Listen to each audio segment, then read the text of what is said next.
Hola, buenas tardes a todos y bienvenidos a este ciclo de conferencias virtuales CUP.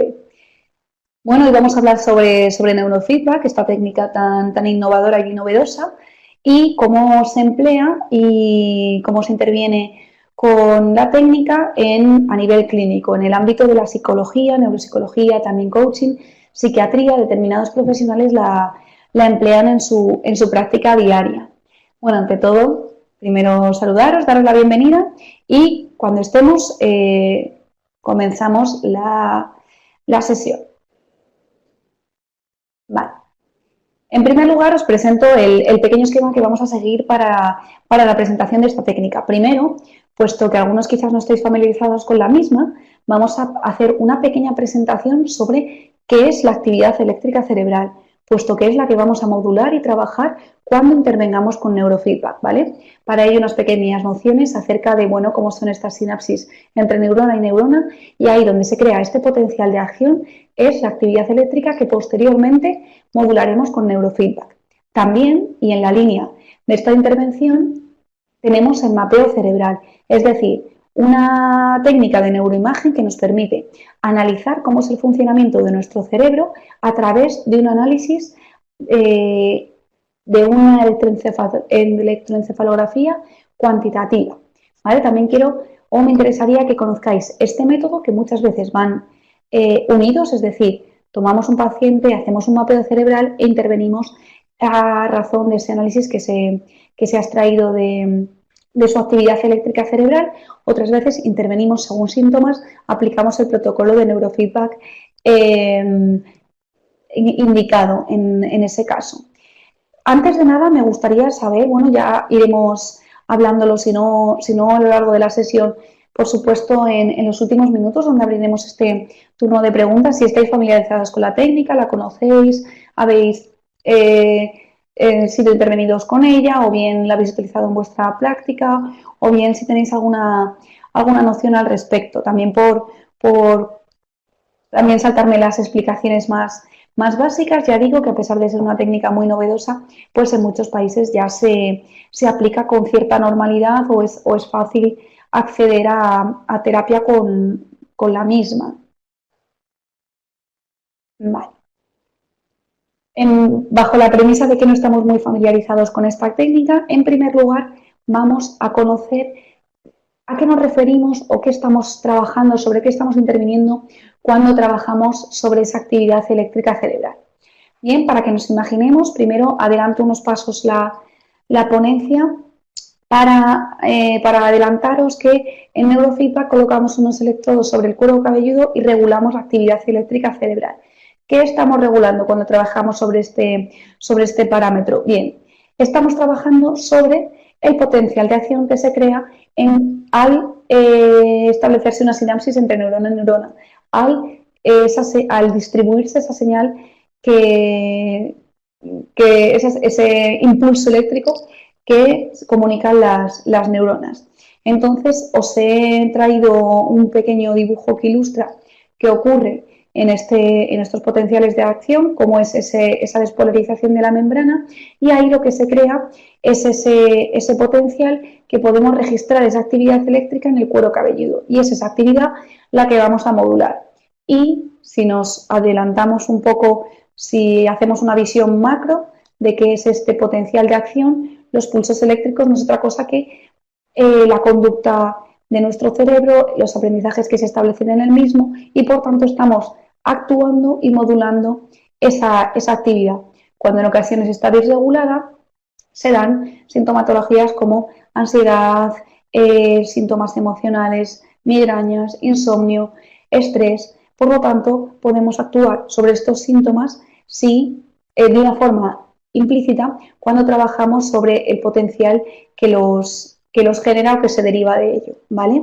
Sobre todo quiero que entendáis este funcionamiento a nivel micro para poder luego extrapolarlo a qué vamos a hacer en consulta, o qué se hace con esta técnica tan novedosa, que podemos, punto positivo, trabajar con ella desde niños, porque ya digo, para el paciente solo requiere estar sentado en un sofá recibiendo un feedback visual mientras tiene unos electrodos colocados en la cabeza. Por lo tanto, en ocasiones no es necesario ni una comunicación verbal fluida como si lo es en la terapia psicológica convencional o bien en neuropsicología, donde debemos trabajar fichas que adaptaremos para la persona, por supuesto, pero ya requiere unas mayores nociones en algunos campos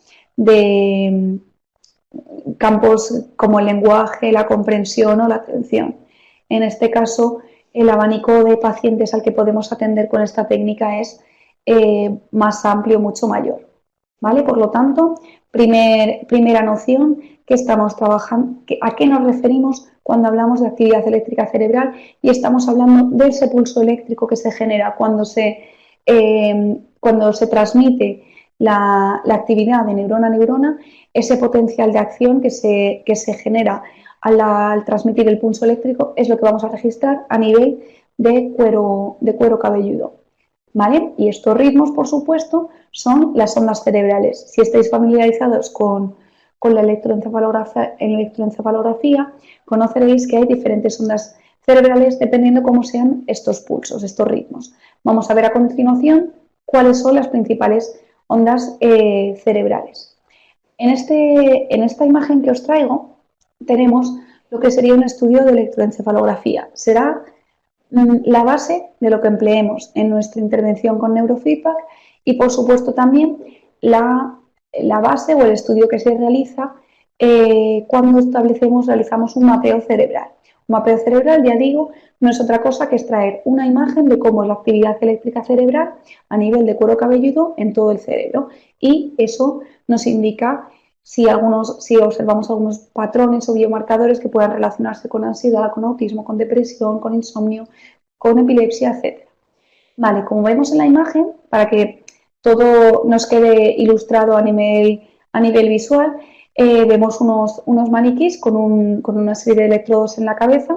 Este sería fácilmente la imagen de un paciente al que vamos a someter una electroencefalografía o un mapeo cerebral. Tendría esa cabeza cubierta de 19 electrodos activos y 2 electrodos en las orejas, ¿vale?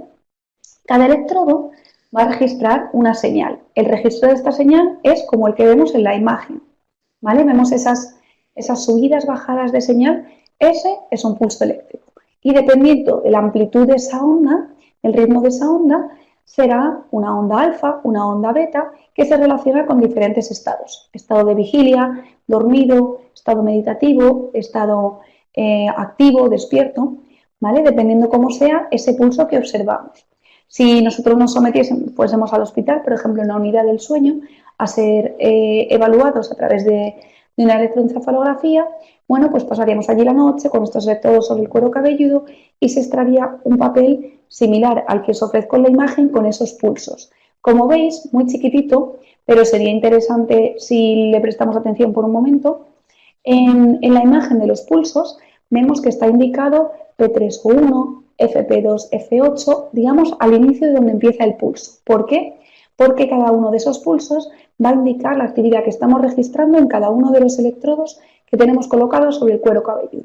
Esto es importante porque hay pulsos alfa, beta, que se registran mejor en unas zonas y no en otras de nuestro cuero cabelludo. Por lo tanto, es importante tener esto en cuenta a la hora de establecer este registro.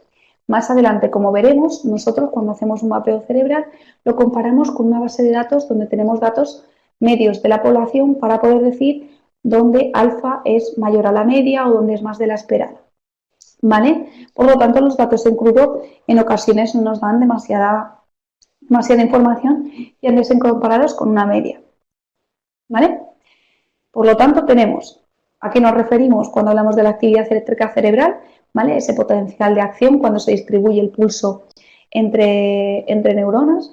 Esos pulsos son ritmos que tenemos identificados en tipos de ondas cerebrales que a nivel visual tienen el aspecto que os muestro aquí en la imagen, ¿vale? Ese pulso que sube y baja, y tenemos diferentes medidas dependiendo de cada uno de los electrodos activos que hemos colocado sobre el cuero cabelludo, ¿vale? Y recordemos, muy importante, creo que lo vimos en conferencias anteriores, pero siempre es importante hacer hincapié en ello, La electroencefalografía tiene muy buena resolución temporal, es decir, algo ocurre en mi cerebro y ya lo estoy registrando en la corteza, pero muy mala resolución espacial.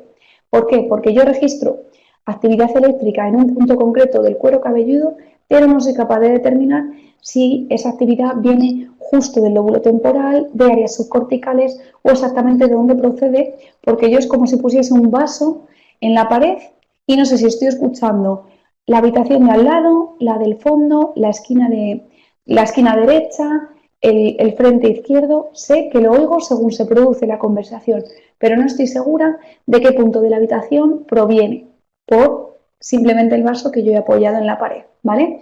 En nuestro ejemplo, ese vaso que yo apoyo en el cuero cabelludo sería este electrodo activo. Y de cada electrodo tenemos esa señal que sabemos que se produce en el acto según es registrada, pero no podemos indicar con precisión dónde se está produciendo, ¿vale? A pesar de que coloquemos un electrodo frontal, no es solo actividad frontal, ¿vale? Y aquí las principales ondas de las que os hablaba. Bueno, en primer lugar, la primera que fue determinada fue la onda alfa, que va de 8 a 14 hercios, y es esta onda, como vemos en la pantalla, de arriba abajo es la tercera que tenemos identificada, ¿vale? Y hace referencia, o es la que registramos en estados de relajación, tranquilidad, cuando estamos fluidos en una actividad. Ya digo su nombre alfa, pues porque fue la primera en ser determinada y acuñada. ¿Vale? Y va de 8 a 14 hercios. Por encima, en hercios, tenemos beta, segunda onda en ser identificada, por esto su nomenclatura, más allá de 14 hercios, y es la actividad que nosotros registraríamos en despierto, cuando estamos activos en el día a día. Aún por encima de beta encontramos high beta o gamma, que es una onda demasiado activa y en ocasiones se registra en momentos de hipervigilancia, ¿vale? Y luego tenemos por debajo de alfa, de 4 a 8 hercios, onda zeta, que es estado principalmente de calma, meditativo y más profundo aún, delta, de 1 a 4 hercios, estados que registramos de sueño o meditación, ya caminando hacia el sueño profundo. Por lo tanto, si seguimos las ondas desde, como tenemos en el esquema, abajo a arriba, encontraríamos las ondas sueño profundo, meditación, relajación, calma, estado de fluido, actividad o hiperactividad, por así decir, siendo muy escuetos en esta precisión, ¿vale? Y el aspecto que tendrían en nuestro encefalograma sería como el que vemos a la izquierda, ¿no? Esas subidas y bajadas con más o menos amplitud, por tanto más o menos hercios. Ese aspecto indicaría que estamos registrando unas u otras ondas, ¿vale? Entendemos aquí a lo que nos referimos cuando estamos registrando una onda, y alfa puede ser una onda en un momento y de pronto pasar a delta, de pronto pasar a beta, ¿vale? Me refiero que en cada uno de los electrodos no es que estemos registrando una actividad, sino que esa actividad depende de las oscilaciones que observemos en el registro procedente de cada uno de los electrodos activos que tenemos sobre nuestro cuero cabelludo, ¿vale? Hasta este punto, ya digo, sé que son aspectos muy técnicos, algo básicos, pero fundamentales para introducirnos a hablar sobre neurofeedback. Si hay alguna duda hasta el momento, pues podemos ir resolviéndola sobre la marcha, porque ya digo, como son conceptos básicos sobre los que vamos a ir asentando conceptos más complejos, cuanto más claro esté el tema, mejor. Bien, ahora sí, ¿qué hacemos cuando trabajamos con neurofeedback? Y para ello, esta imagen que nos va a ayudar a ilustrar cómo es una sesión de entrenamiento con neurofeedback. En primer lugar, fundamental, necesitamos estos electrodos que vamos a colocar sobre cuero cabelludo y van conectados a un amplificador. El amplificador de señal, como veis, lo tenemos en la imagen, va conectado a un ordenador, el cual está en manos del profesional. Este ordenador, ahora os mostraré en otra imagen, tiene un software en el que vemos ese registro de EEG que nos indica qué actividad estamos registrando y unos parámetros que podemos controlar y debemos aplicar según un protocolo, que es en qué punto, en qué frecuencia vamos a entrenar. Habrá personas que necesitarán entrenar en 0,0 0,04 milihercios y será este punto en el que la persona vea el videojuego de forma óptima. Podríamos, de forma muy simplificada, decir que el paciente o la persona que está entrenando con neurofeedback estaría controlando el videojuego con la actividad que estamos registrando en su mente. Solo que este control en ocasiones no es consciente, es decir, la persona puede desear que la nave vaya hacia la izquierda y esto no va a hacer que la nave vaya hacia la izquierda, puesto que depende de la actividad que registremos y no de los deseos del paciente. Obviamente, si está intranquilo, más inatento, poco concentrado, incómodo, el juego no va a ir bien, porque estamos fomentando la autorregulación de esa actividad cerebral, que esté regulado en un punto óptimo para la persona. Por lo tanto, la sensación que uno va a extraer de este entrenamiento es el estar cómodo, fluido, tranquilo, con la mente concentrada en ese punto. Y ya digo, el feedback no es otra cosa que el buen funcionamiento de este videojuego. Podemos trabajar con videojuegos, pero también podemos trabajar con películas que se hacen más grandes, más pequeñas, dependiendo de la actividad óptima que estemos registrando en la persona. El sonido también oscila y podemos trabajar en últimas actualizaciones también con Netflix, con YouTube. Es decir, no importa el estímulo al que uno esté siendo sometido, que el estímulo que estemos presentando, porque lo importante es el feedback que aplicamos a ese estímulo cualquiera. Es decir, que el videojuego se vea con mayor o menor nitidez en la pantalla va a ser lo que haga que la persona regule su actividad eléctrica cerebral. Y el aspecto en terapia es más o menos el que os presento en la pantalla. Tenemos el software que está manejando el terapeuta, la pantalla que ve el paciente y esta pantalla conectada al ordenador, por supuesto, puesto que va a ser la que ofrezca el feedback, y al amplificador, que también está conectado al ordenador, puesto que es el que registra las ondas del paciente. Me preguntáis si son caros los equipos. Buenos, o sea, es una tecnología potente, o sea, si es un material médico de calidad, y el precio, pues deberíais remitiros a las diferentes empresas que lo distribuyen o comercializan en España para conocer estos datos. O sea, os hago esa recomendación. Eh, También hay cursos, por supuesto, o sea, toda una serie de formación, porque es importante, aunque existen protocolos para cada uno de los diferentes tipos de paciente o tipo de síntoma que nos podemos enfrentar. Luego es importante conocer cómo funcionar con la técnica, cómo aplicar correctamente el protocolo, y siempre es recomendable que sea personal sanitario el que, al menos en España, si se rige la legislación, es importante que sea personal sanitario el que lo aplica.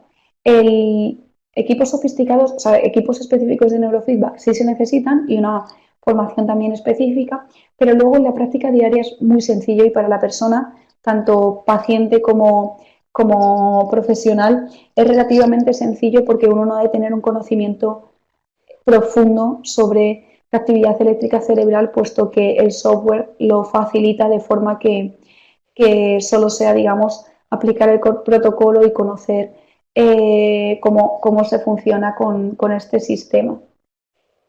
Para diagnosticar, no, para ello utilizamos mapeo cerebral, porque neurofeedback solo es un método de intervención. ¿Por qué? Porque aunque nosotros estamos viendo, voy a pasar a la siguiente diapositiva, aquí este sería la pantalla del profesional, el psicólogo que está trabajando con la persona, ¿vale? Entonces, como veis, tenemos un registro de EEG ahí en ese cachito gris, pero eso no nos da una evaluación de cómo es el estado general a nivel de eje de la persona. ¿Por qué? Porque le estamos sometiendo un estímulo, entonces puede que uno esté más atento, más tenso, más preocupado, más calmado, más aburrido, dependiendo de cómo sea la película. Cuando nosotros evaluamos, ahora lo veremos en el apartado de mapeo, la persona está tranquilo con ojos abiertos sin hacer nada, tranquilo con ojos cerrados sin hacer nada. Es como cuando uno le toman la tensión, si se la toman en un estado hablando, agitado, etcétera, esa lectura no nos sirve como evaluación. Nos da datos, pero no es la evaluación basal que deberíamos necesitar para un diagnóstico. También, volviendo a ver una pregunta. Sí, generalmente la utilizan los psicólogos en terapia porque ayuda con alguna serie de síntomas. Es decir, si queremos trabajar alteración de estados emocionales, problemas de inatención, etcétera, es una herramienta bastante potente que nos permite regular esos estados de insomnio, excesivas preocupaciones. Para migrañas funciona muy bien, en casos de dolor crónico también. Pues en ocasiones la terapia psicológica es conveniente y por supuesto también la ha de emplear el profesional de la psicología, pero a veces se queda corta cuando queremos ir a un entrenamiento más implícito, más a modificar esa activación, esas emociones de uno mismo, que por supuesto a nivel cognitivo hay mucho trabajo que hacer, pero a nivel fisiológico también, y para esto esta herramienta. Y bueno, como veis en la pantalla, esta imagen que os muestro sobre cómo es el software que ve el experimentador, tenemos unas barras que son el punto, los refuerzos e inhibiciones que se ofrece sobre el videojuego, y la parte derecha, aunque no están muy nítidos, pero tampoco es objeto principal de nuestro interés, los diferentes tipos de videojuegos o estímulos que podemos presentar al paciente. Por ejemplo, en niños inatentos funciona de maravilla a la hora de entrenar este foco atencional, y además el niño está ante una pantalla con un videojuego, lo cual le facilita el acudir o el entrar en la terapia. Por supuesto, podemos trabajar luego también otra serie de herramientas desde la neuropsicología o la psicología convencional, pues como autoinstrucciones, fichas de atención, etcétera, pero es un refuerzo potente que permite mejorar mucho más rápido en determinadas condiciones. Exacto, es muy interesante y una herramienta que se viene demostrando como potente en muchos aspectos de la psicología. Vamos a hacer una pequeña, aunque luego me gustaría que intercambiásemos impresiones en cuanto a neurofeedback, todo tipo de dudas, cuándo aplicar, cuándo no aplicar, casos en los que se puede extraer beneficio de esta técnica. Vamos a hablar primero, y antes de finalizar, sobre el mapeo cerebral, cómo sí hacer una evaluación basada en electroencefalografía y qué dos tipos de evaluaciones se suelen realizar en el ámbito sanitario o sobre todo previo a la intervención con neurofeedback. Bueno, cuando hablamos de mapeo cerebral, lo que hacemos es traducir la actividad eléctrica cerebral a una imagen a nivel de encéfalo en la que se nos presenta cómo es esta actividad en cada uno de los diferentes puntos evaluados. Los puntos evaluados, un segundo, creo que no os he puesto esa imagen o la he eliminado. Los puntos evaluados siempre van a ser 19 electrodos activos sobre el cuero cabelludo que atienden al posicionamiento internacional 10-20. Es decir, 20 electrodos cada un 10% del cráneo, bueno, del cuero cabelludo, al fin y al cabo.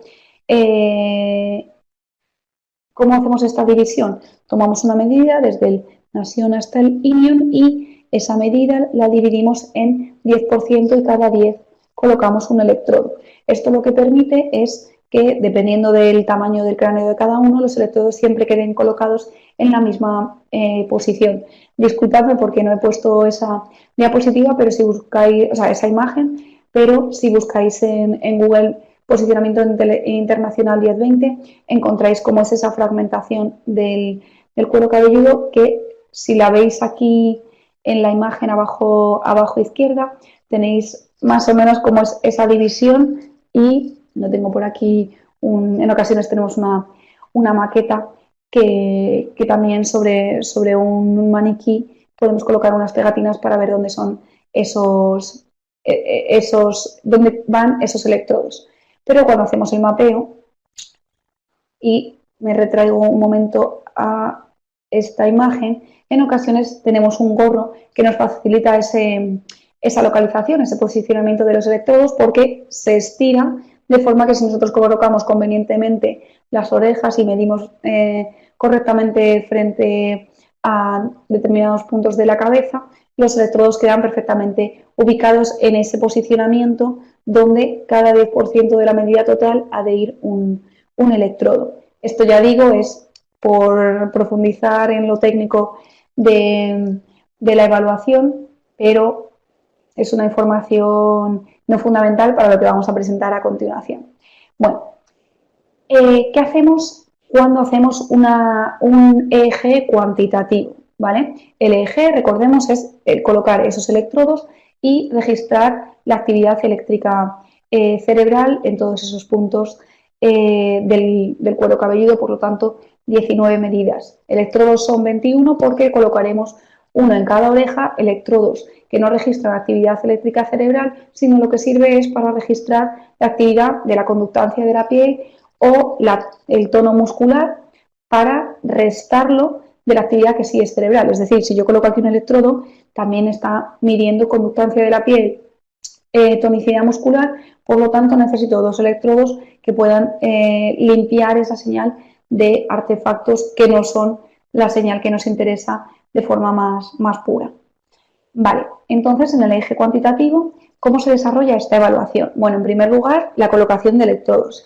A nivel práctico, como ya os digo, colocamos este gorro donde ya están, digamos, insertados esos electrodos que se acoplan en el lugar destinado a cada uno de ellos y a continuación, bueno, ver que están activos, que efectivamente la señal que estábamos registrando es pura. Esto lleva bastante, puede llegar a llevar incluso 20 minutos.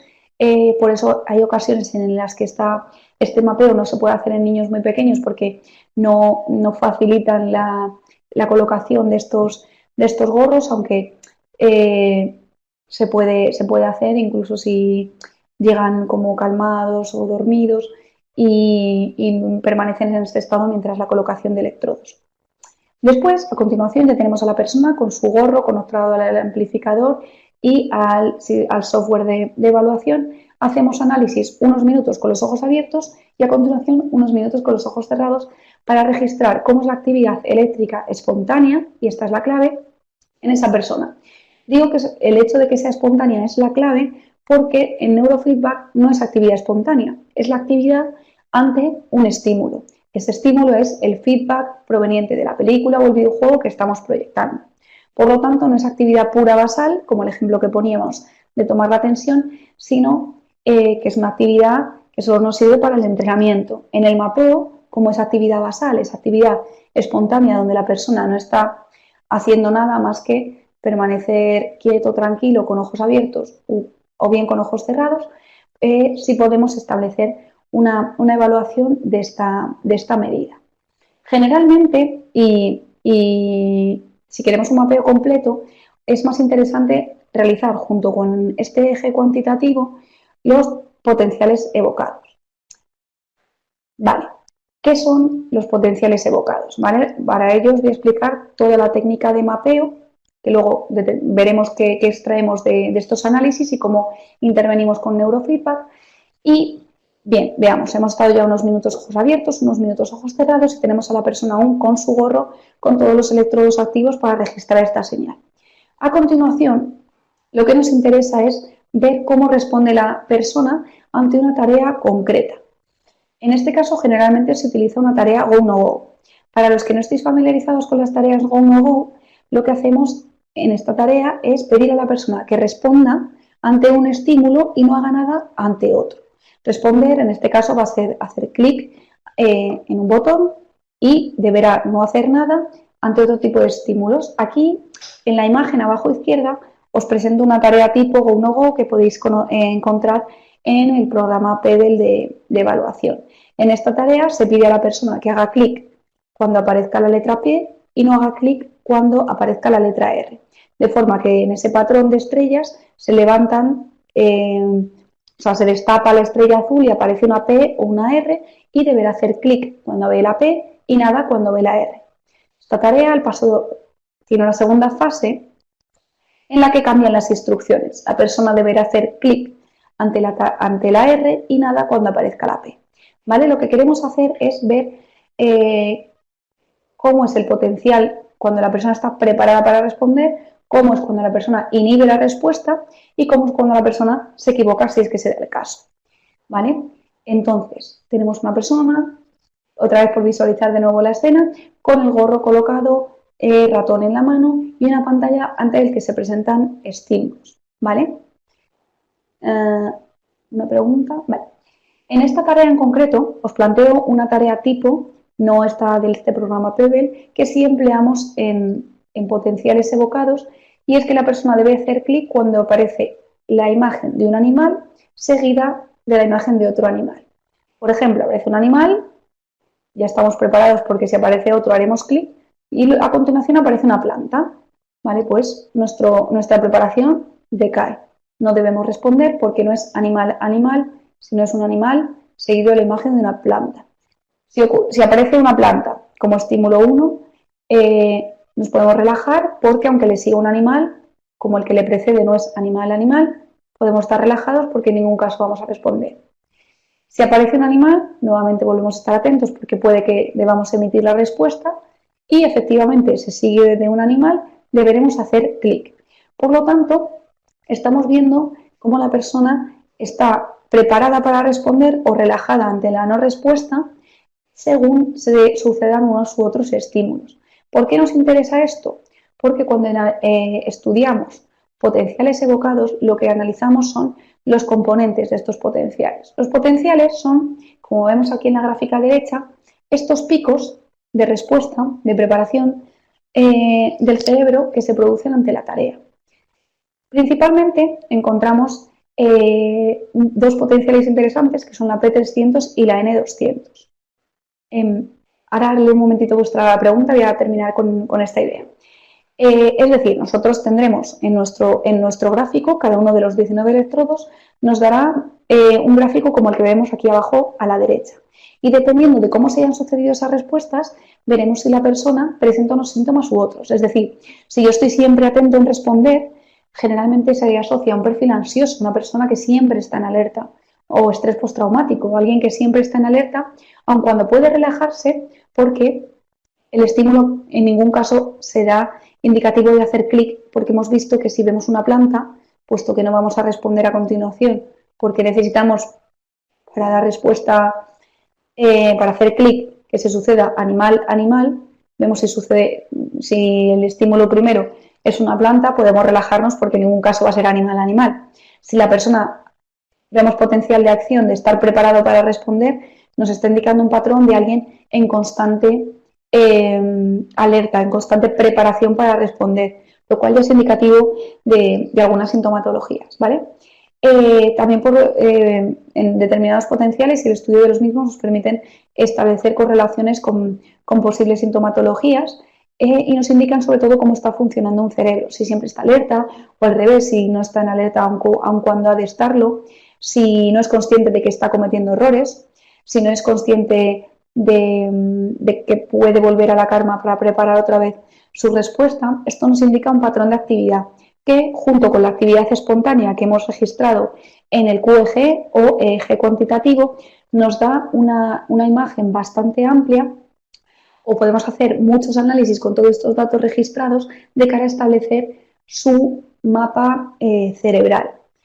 Os enseño a continuación cómo sería este mapeo, o sea, lo que al final recibe el paciente o el terapeuta, el análisis que se extrae de este examen, ¿vale? El examen en total puede llevar unas 2 horas, donde primero 20 minutos colocación de electrodos, unos minutos ojos abiertos, unos minutos ojos cerrados y a continuación esta tarea Go No Go, donde vamos a analizar los potenciales evocados, estos componentes que extraeremos de este tipo de tarea. Y bien, como vemos, bueno, esta imagen izquierda, por ejemplo, hemos comparado con la media la actividad eléctrica cerebral de nuestro paciente, ¿vale? Entonces vemos la media, ¿no?, estándar, cuando está el estímulo objetivo y vemos la diferente actividad con esos colores que hemos traducido. Es un programa, traduce a esta gama de colores, digamos, ese esquema de potencial de cada uno de los electrodos y podemos ver una imagen donde vemos más alfa, más beta y vamos atribuyendo, como ya digo, en base de la evaluación de nuestro paciente, vamos buscando determinados biomarcadores que determinen unos posibles síntomas u otros. A la derecha también vemos similar comportamiento y un análisis de coherencia que también se puede realizar con los datos que nosotros traemos de potenciales evocados, es decir, esos datos brutos luego los sometemos a diferentes análisis estadísticos y diferentes programas de transformación de esa actividad en mapa, en cartografía cerebral, que nos permiten establecer, no establecer, sino determinar o hallar diferentes tipos de biomarcadores que nos indiquen una u otra sintomatología. Voy un momentito con vuestras respuestas y pasamos a las últimas diapositivas. Prevenir enfermedades no, pero por ejemplo, vemos que en el envejecimiento nuestra onda alfa parece que se va enlenteciendo. Hemos visto que alfa era de 8 a 12 hercios. Entonces, por lo tanto, si nosotros hacemos evaluaciones cada año a nosotros mismos o a nuestro paciente y ese alfa que solía estar, por ejemplo, en 10 hercios, cada vez va siendo más lento, o sea, sigue siendo alfa, porque a lo mejor es 9,8, pero ya no son los 10 hercios que tenía 3 años atrás. Es un indicativo de envejecimiento. Si fuese a razón de...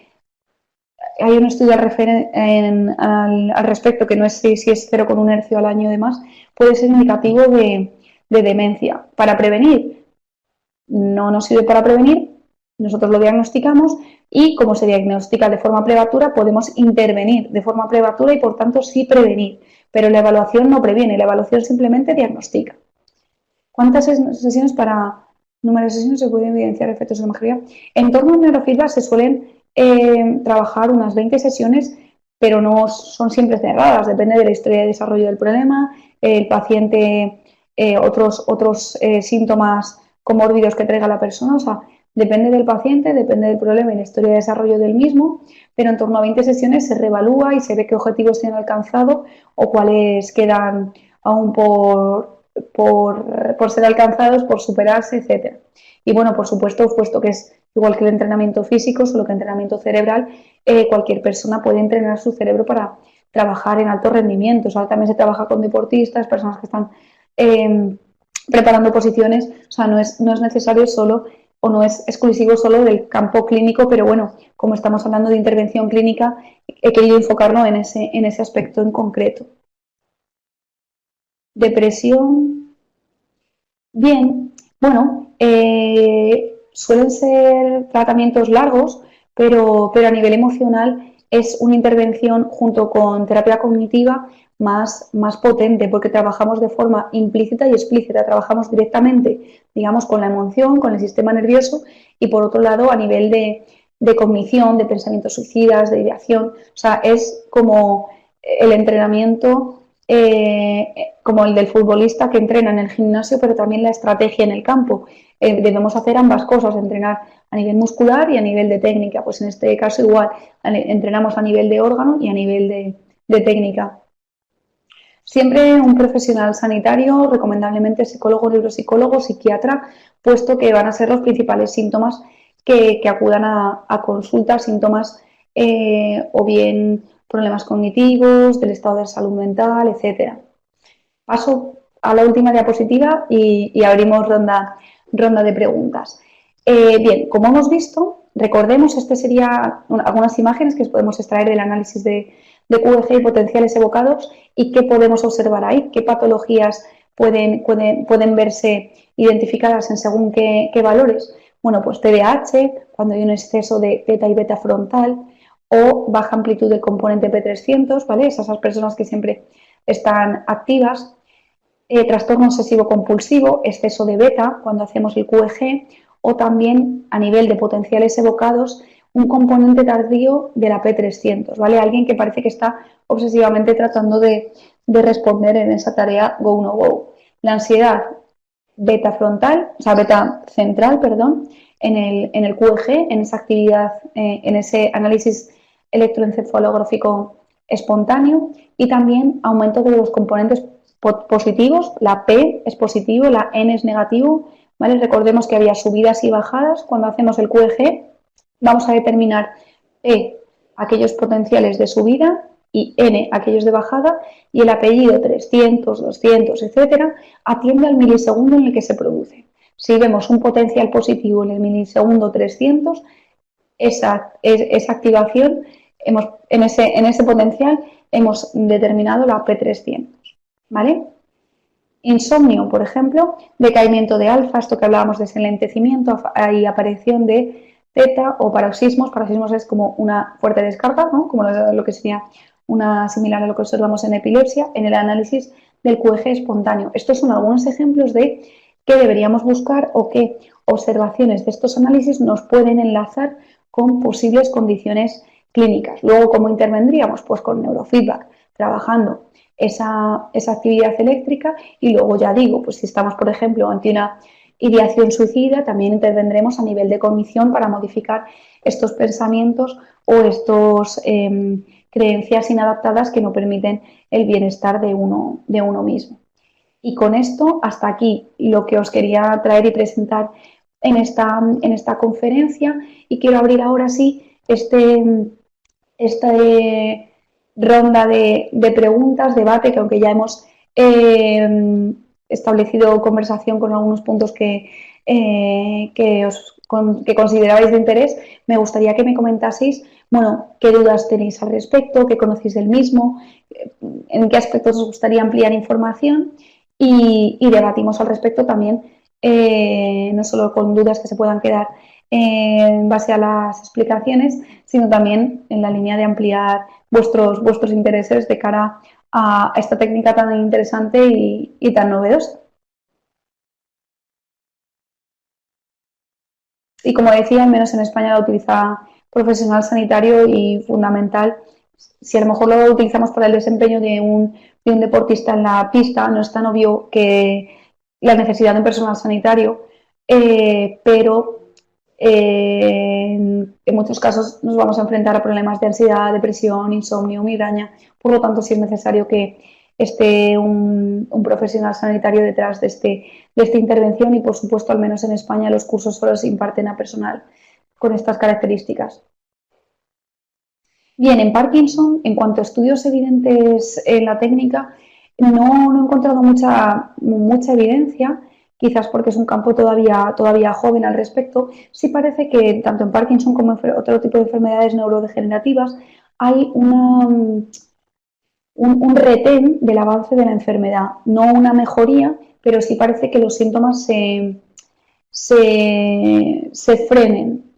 Es mucho entrenamiento para el poco frenado de los síntomas que se obtienen, pero parece que ese es la principal ventaja o el principal resultado que se ha obtenido en este tipo de patologías neurodegenerativas. Ya digo, no son resultados positivos o mucho menos de mejoría, pero sí de retén del avance de esos síntomas. Organizacional.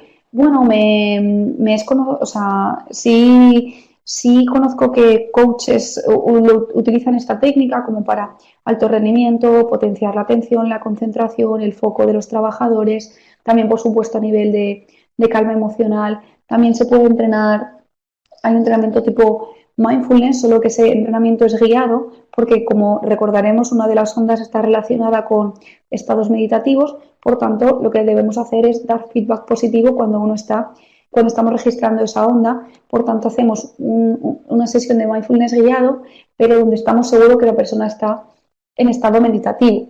No estas meditaciones que también se trabajan, donde la meditación es guiada en base a una serie de instrucciones que va ofreciendo el profesional y demás, pero no tenemos la certeza de que el paciente esté siguiendo, entendiendo o interiorizando esas instrucciones que damos.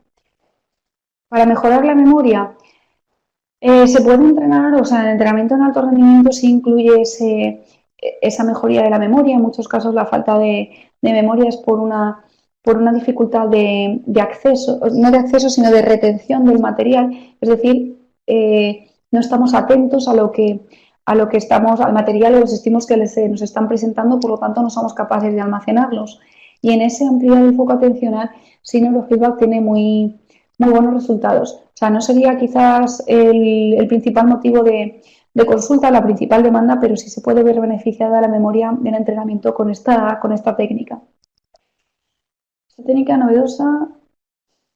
Ah, sí, estupendo, Ana, sí, que ya os es familiar de alguno de vosotros. Sí, ya digo que es muy novedosa, pero bueno, a raíz del éxito que está teniendo, de la implementación en diferentes eh, clínicas por diferentes profesionales y a nivel también de investigación de estudios, cada vez vemos más estudios que lo que ponen su interés o sus objetivos en el determinar cómo es qué resultados se obtienen de esta técnica, pues vemos un creciente interés por el entrenamiento, ya sea a nivel clínico o a nivel de investigación. No sé si tenemos alguna pregunta más, o si ya conocíais la técnica, si ha quedado claro un poco cómo es el procedimiento, tanto de evaluación como de intervención con neurofeedback. Evaluación, recordemos, es otro tipo de software, otro tipo de herramienta donde realizamos generalmente un mapeo cerebral, y neurofeedback puede ser, podemos trabajar en base a los síntomas que nos comunica el paciente en la sesión de evaluación, o realizar un mapeo previo. Es frecuente ambas formas de proceder. Pérdida de memoria parcial puede influir,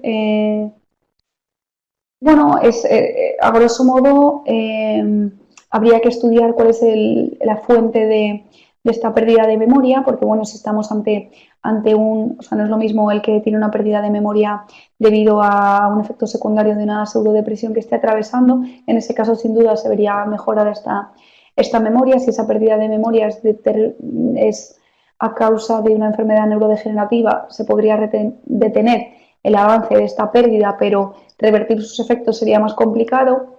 Y si estamos ante casos por ejemplo, pérdida de memoria a causa de un proceso vírico o la detección de un tumor, etcétera, bueno, en esos casos se podría rehabilitar posterior a la intervención quirúrgica, pero no sería la técnica principal. O sea, primero habría que intervenir a nivel quirúrgico.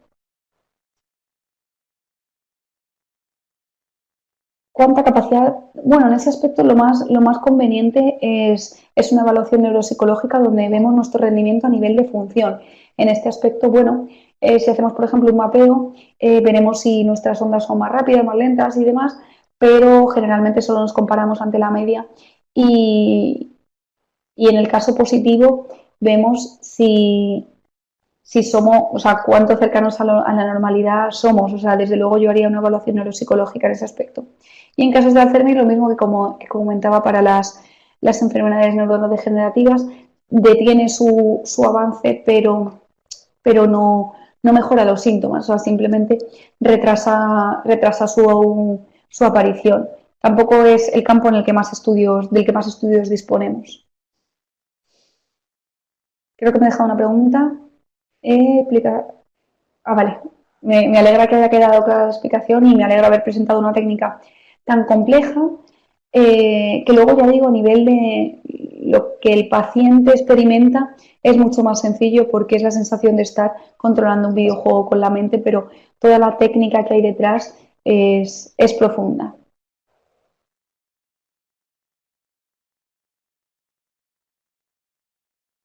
Creo que tenemos algunas preguntas más antes de terminar. Esquizofrenia.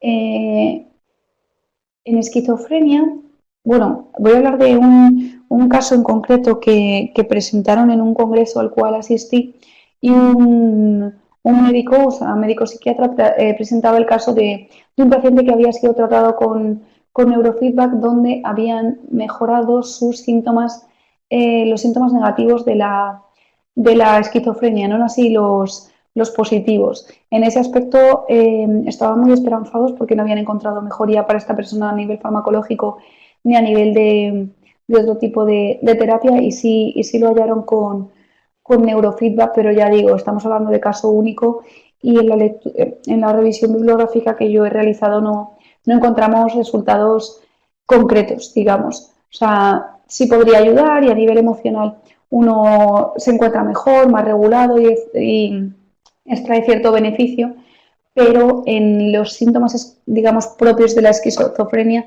solo afecta, solo influye o mejora los negativos, al menos en base a este estudio al que tuve acceso.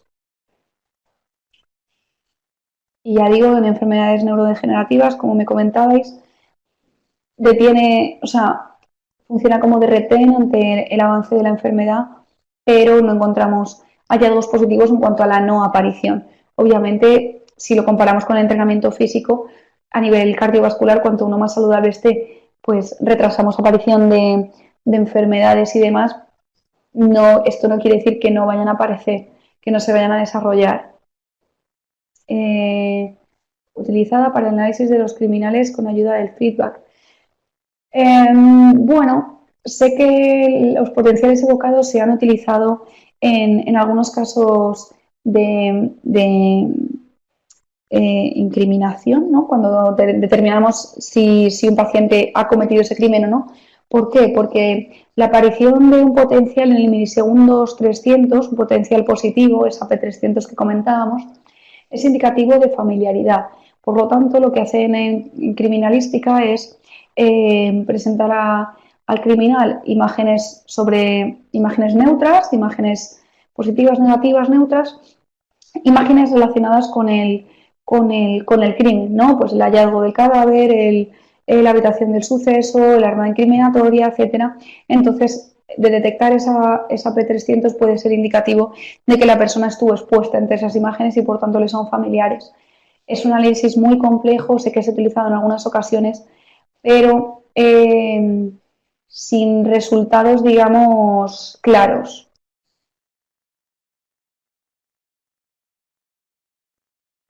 En cuanto a la desmotivación, bueno, sí se entrena, o sea, ya digo, no es lo más convencional, pero sí se puede trabajar, puesto que cuando uno está más fluido, más atento, como cuando practica un deporte, que uno está fluido, encantado con el, o sea, no sé si podemos comparar cuando uno no le gusta un deporte como cuando sí, y esa fluidez que tiene en la tarea, ese estado de fluir, ese estado sí que lo podemos, digamos, entrenar y tratar de implementar en nuestra vida cotidiana con neurofeedback. Entonces, por tanto, es muy posible que la persona se encuentre más motivada. Pero ya digo, este es un hilar muy fino y establecer varias suposiciones.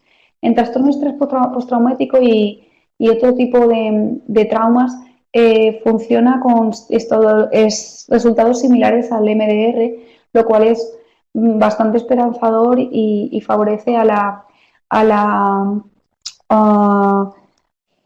resolución de ese trauma. Y en cuanto a ventajoso respecto al MDR es que no es necesario que la persona lo reprocese en terapia, solo de estar ante el videojuego, controlándolo y percibiendo ese feedback. En niños hiperactivos funciona bastante bien porque, recordemos, estamos trabajando sobre ese foco atencional, ¿no? Medimos estos puntos de atención y recaptamos la atención del niño cuando se esté distrayendo o esté disregulado en ese aspecto. O sea, y además, como ya digo, es una tarea cómoda para niños por el formato de la misma, ¿no? El estar sentado controlando un videojuego, pues es bastante recomendada.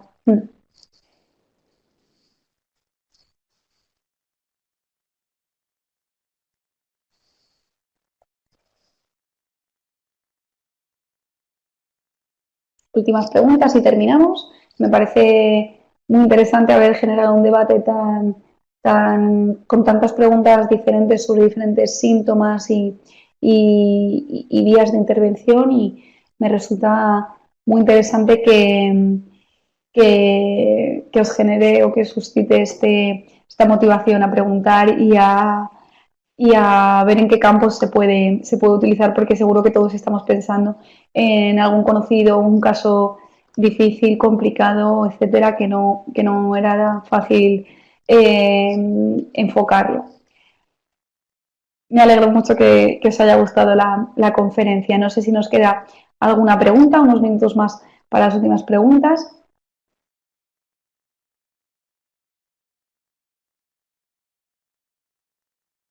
No, son técnicas MDR y neurofeedback, son técnicas completamente diferentes. MDR lo que hacemos es, digamos, reprocesar el trauma. O sea, el trauma es una experiencia que nos ha quedado fuertemente arraigada en nuestro sistema y por eso nos genera cierto malestar emocional y en ocasiones el revivirla, ya sea en pesadillas, etcétera. Entonces, lo que hace MDR es reprocesar esta vivencia para que sea procesada de nuevo de manera no amenazante. Con neurofeedback lo que hacemos es modular esos estados emocionales que están disregulados, disparados en algunas ocasiones, y los devolvemos a una activación más óptima que no implique un padecimiento para la persona, pero en este caso no trabajamos directamente sobre el trauma, sino sobre los síntomas que causa este. Me alegra mucho que hayáis disfrutado. Estoy, ya sabéis, totalmente abierta a consultas o preguntas que se hayan quedado en el tintero. Podéis dirigiros a mí a través del correo, la plataforma, y yo encantada de ofreceros toda la información que esté a disposición o si no está a disposición ya buscaré yo los estudios científicos más recientes para poder responder vuestras consultas. Me alegra que os haya resultado interesante. He tratado de traer algo novedoso, diferente y sobre todo, bueno, que como profesionales del ámbito de la neurociencia, al menos conozcáis qué ocurre en el sector, ya no, aunque no sea vuestra principal herramienta en el día a día o incluso aunque nunca la utilicéis, pero siempre es importante en el sector estar actualizado y estar al día en lo que ocurre en nuestro campo. Y como técnica innovadora me parecía importante que la conocieseis y al menos estar familiarizados también con estas técnicas de análisis o de intervención y la electroencefalografía, que es una fuente, digamos, una neuroimagen muy empleada en la práctica clínica hospitalaria y es importante conocer como profesionales del ámbito a qué nos referimos cuando trabajamos con ella. Así que muy bien, pues sin más dilación, cerramos la conferencia en este punto y muchísimas gracias por vuestra asistencia, vuestra atención y vuestras preguntas y nos vemos pronto en la siguiente. Que vaya de maravilla.